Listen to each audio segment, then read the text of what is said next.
Holidays-nale, அது நம்ம GT Holidays தான். GT Holidays, South India's #1 travel brand.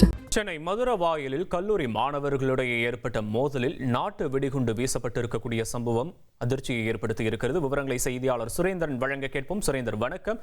என்ன நடந்துச்சுன்னு விவரங்க சுரேந்தர்.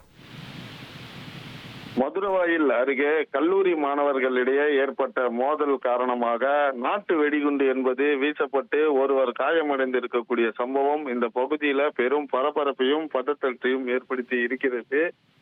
சென்னை பச்சையப்பன் கல்லூரியில் படித்து வருபவர் அரசன். இவருக்கும் மதுரவாயில் எம்ஜிஆர் சட்ட கல்லூரியில் படித்து வரக்கூடிய நபருக்கும் அடிக்கடி முன்விரோதம் காரணமாக தகராறு ஏற்பட்டு வந்திருக்கிறது.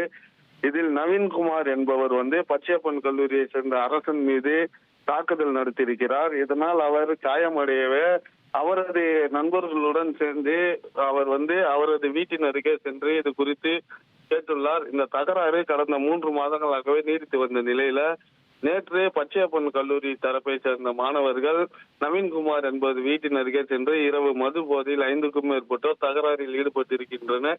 இதில் இரு தரப்பினரும் ஒருவரை ஒருவர் கற்கள் மற்றும் கற்களால் மாறி மாறி தாக்கி கொண்டுள்ளனர்.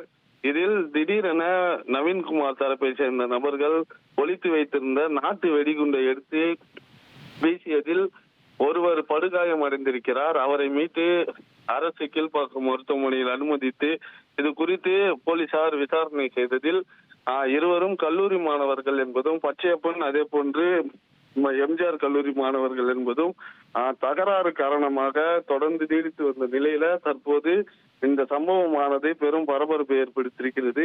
இந்த சம்பவம் குறித்து 5 பேரை தற்போது போலீசார் கைது செய்து காவல் நிலையத்தில் வைத்து விசாரணையை மேற்கொண்டு வருகின்றனர். கல்லூரி மாணவர்களிடையே ஏற்பட்ட மோதலால் நாட்டு வெடிகுண்டு வீசிய சம்பவம் இந்த பகுதியில் பெரும் பரபரப்பையும் ஏற்படுத்தி இருக்கிறது. விவரங்களுக்கு நன்றி சுரேந்தர்.